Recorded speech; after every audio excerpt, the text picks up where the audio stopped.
الحمد لله رب العالمين والصلاة والسلام على سيدنا محمد وعلى آله وصحبه أجمعين. مركب أبوه الرئيسة وحادي هذا نقوم هذا قيانيك وكوكيلة وزيرك معدن تمرتها يا إبراهيم إنجنير كهيئة دجنال سيدا عاديات كوب اللارن مددي أي شوجين وهوش ورقبتي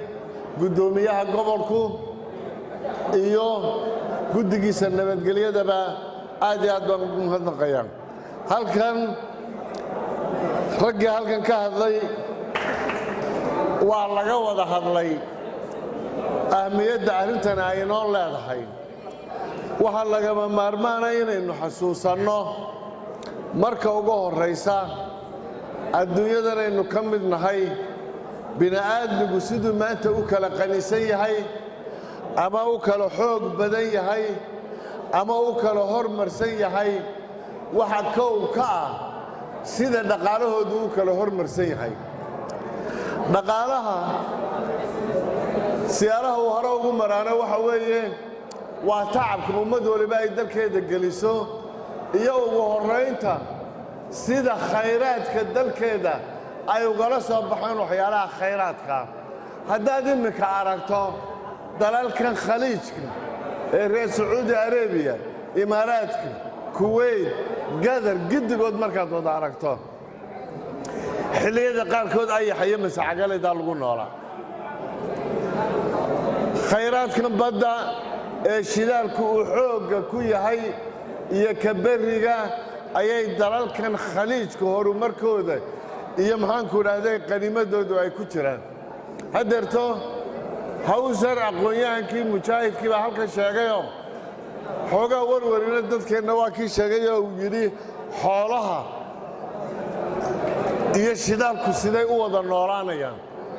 waa inaynu ogaannaa xoolaha maanta sacuudi arabiya jooga iyo xoolaha maanta imaaraadka jooga innaka dalkeenna ma joogaan manay lahayn xoolo intaa laaleeg shidaalkaa abuuray tiradan faraha badan ee xooluhu iminka ay ku sii bateen mararka qaarkood ninka waxaa la siinayaa booyaddii gaadhigii xamuulka ahaa xaajiyaddii yarayd teendhadii yacniga shidaalka qaniimadiisa xoolaha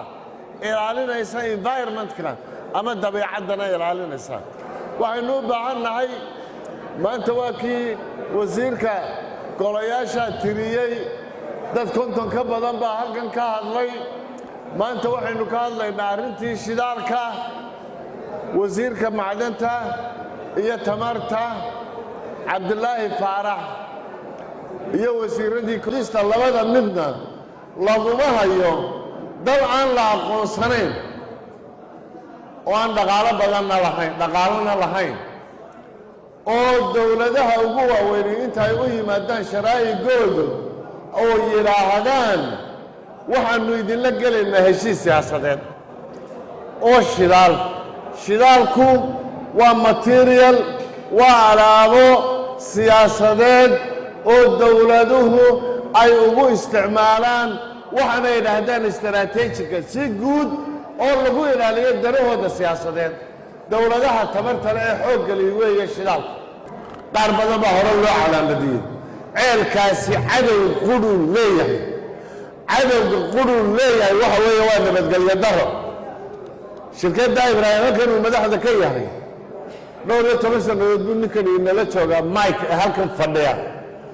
iyadoo aan waxba la bilaabin oon ceelkii la qodin oo aan maxaanku idhaahday riigga imanin ayaa waxa ay maraysaa 100 milyan bay maraysaa ceelkanina si qudhuu ku qodmaya sida qudhuu ku qodmayaa waa nidaam dowladnimo oo ah wasiirka macdanta somalilan ninka labaadii arrinkaasi ay sii dhaafto waa haddii madaxweynaha lala hadlo marka waxaynu u baahan nahay ceelku wuxuu halkan ku yimi wuxuu ku qodmayaa heshiiska uu ku yimi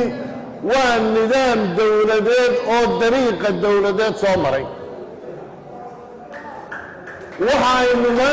waxaynu maantana ku ilaalin karnaa ee ku hayn karnaa ee ku soo dhawayn karnaa ku suurad gelin karna waxa weeye waa nidaamka dawladeed waa laba waa arrinta nabadgelyada qayb bay ka tahay kow bay ka tahay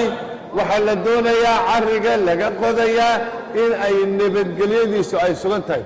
waa suuragalta maanta burco ka taagani inay saamayn ku yeelato very likely possible waayo sidaynuu naqaano iyo sida dadka aynu la shaqaynayna ay u yaqaaneen labadu waa kala